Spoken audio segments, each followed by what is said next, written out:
उत्तर प्रदेश के कृषि मंत्री सूर्य प्रताप शाही ने कहा है कि हमारी सरकार में किसान भाजपा से नाराज नहीं है। उन्होंने कहा कि केंद्र सरकार और योगी सरकार ने किसानों के लिए जो काम किए हैं वो इसके पहले किसी सरकार ने नहीं किए थे। इसी का नतीजा है कि हमारी सरकार में किसान आत्महत्या नहीं कर रहा है। इसके अलावा क्या कुछ कहा शाही ने, आइए सुनते हैं। साल में जो एमएसपी पर खरीद हुई थी, उस एमएसपी की खरीद कुल धान और गेहूं दोनों को मिला करके पिछले उनके 5 साल के कार्यकाल में 12 से लेकर के 17 तक के कार्यकाल में मात्र 217 लाख मीट्रिक टन की हुई थी।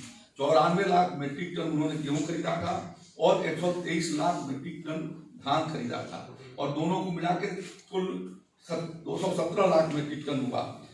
लेकिन योगी आदित्यनाथ जी की सरकार ने गेहूं 94 लाख मीट्रिक टन गेहूं के मुकाबले 218 लाख मीट्रिक टन गेहूं की खरीदारी किया, 46,34,428 किसानों से किया और उसके लिए 39,037 करोड़ रुपए भुगतान किए।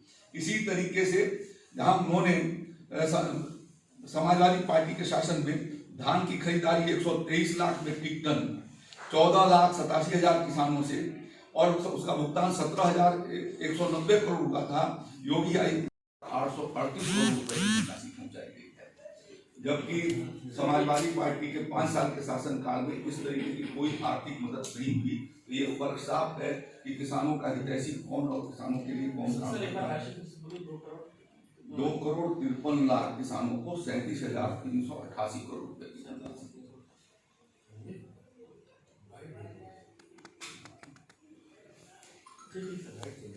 जैसा मैंने आपको पहले निवेदन किया कि पहला फैसला उत्तर प्रदेश में योगी आदित्यनाथ जी की सरकार ने किसानों के कर्ज माफी का लिया।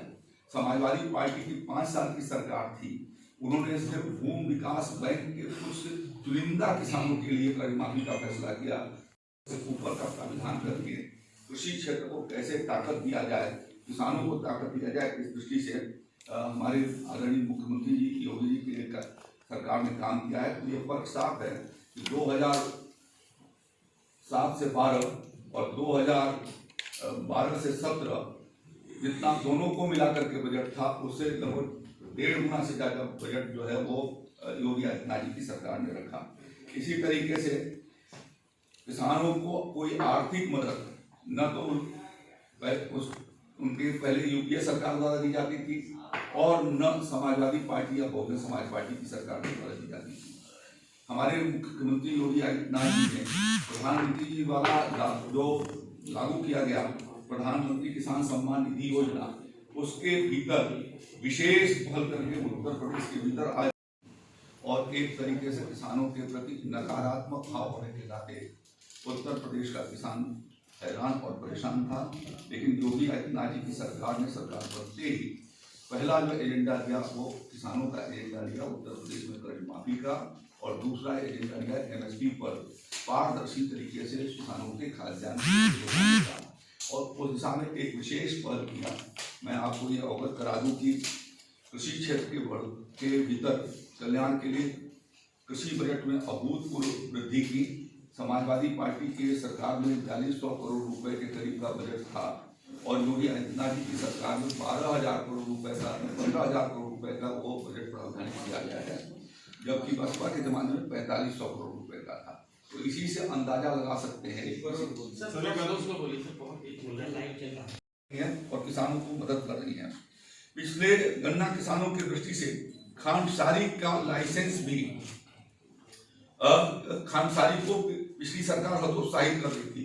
खांडसारी एक तरीके से कुटीर उद्योग धंधे के रूप में ग्रामीण क्षेत्रों के भीतर था, तो उससे रोजगार भी खत्म हो रहा था और गन्ने की पेराई की समस्या भी खड़ी हो रही थी। और आज जिस तरीके से देश और दुनिया में गुड़ की मांग है, वो गुड़ की आपूर्ति नहीं हो रही थी। एक जमाना था जब मुजफ्फरनगर गुड़ का एक तरीके से हब माना जाता था। तो हम योगी आदित्यनाथ जी की सरकार ने खांडसारी के लाइसेंस को समाप्त कर लाइसेंस भी समाप्त कर दिया और उसका नवीनीकरण कराया, जिससे आज प्रदेश के भीतर 66,450 टीसीबी की क्षमता बढ़ी है और इससे लगभग 30,000 से ज्यादा लोगों को रोजगार मिला है। खरीदारी का जो कार्यक्रम योगी आदित्यनाथ जी की सरकार ने किया है एमएसपी के आधार पर, मैं आपको ये जानकारी दे दूं कि एमएसपी टाइमेट उत्तर प्रदेश के लिए लखनऊ से अभिषेक रस्तोगी की रिपोर्ट।